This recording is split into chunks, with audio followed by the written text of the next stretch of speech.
Viewers, welcome to அம்மா creation. இன்றைக்கி நம்ம இந்த வீடியோவில் என்ன ரெசிபி பார்க்க போகிறோம் அப்படின்னா, ஒரு பிரேக்ஃபாஸ்ட் எப்படி பண்ணணும்னு பார்க்க போகிறோம். வீடியோக்குள்ளே போகிறதுக்கு முன்னாடி எங்கள் சேனலை சப்ஸ்கிரைப் பண்ணாதவங்க சப்ஸ்கிரைப் பண்ணிக்கோங்க. மறக்காமல் பெல் பட்டனை கிளிக் பண்ணிக்கோங்க. அப்படின்னா தான் நாங்கள் போடுற வீடியோஸ்லாம் உங்களுக்கு நோட்டிஃபிகேஷனாக வரும். ஓகே, இப்போ நம்ம வீடியோக்குள்ளே போகலாம். இப்போ கோதுமை மாவு 1 கப் எடுத்துக்கோங்க. ரவை 1/2 கப் எடுத்துக்கோங்க. அதுக்கப்புறம் தக்காளி 2 தக்காளி வெட்டி போட்டுக்கோங்க. ஒரு வெங்காயம், பெரிய வெங்காயம் போட்டுக்கோங்க. பூண்டு 3 பல் போட்டுக்கோங்க. அதுக்கப்புறம் வத்தப்பொடி 1/2 ஸ்பூன் போட்டுக்கோங்க. உப்பு தேவையான அளவு, உங்களுக்கு தேவையான அளவு போட்டுக்கோங்க. அதுக்கப்புறம் சீரகம் 1/2 ஸ்பூன் போட்டுக்கோங்க. அதுக்கப்புறம் தேவையான அளவு தண்ணி ஊற்றிக்கோங்க.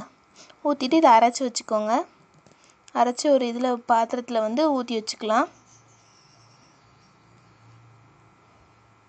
இதை தான் நம்ம தோசை சுட போகிறோம். இப்போ அதுக்கு சைடிஷ்க்கு அரைக்க போகிறோம். கார சட்னி அரைக்க போகிறோம். வெங்காயம், தக்காளி 4 தக்காளி போட்டுக்கோங்க. பூண்டு 3 பல் போட்டுக்கோங்க.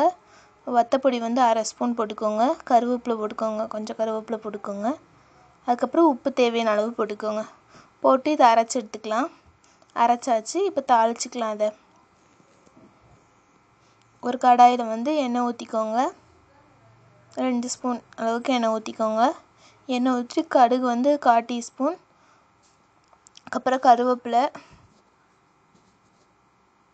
அதுக்கப்புறம் அரைச்சி வச்ச கார சட்னிக்கு இப்போ அரைச்சி வச்சுருந்தோம்ல, அதை போட்டு நல்லா கிண்டி விட்டுக்கோங்க. ஒன்றா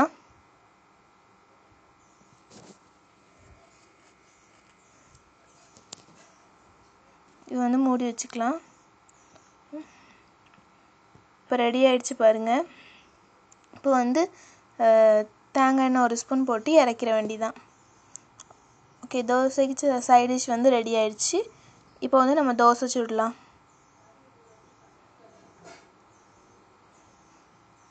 அரைச்சி வச்சுருந்தோம்ல, அந்த மாவை வச்சு தோசை சுட போகிறோம்.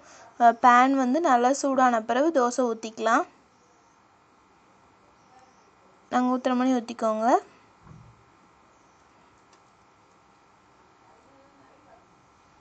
அப்புறம் எண்ணெய் ஊற்றிக்கோங்க. அதுக்கப்புறம் அடியில் ரெடியான திருப்பி போட்டுக்கலாம்.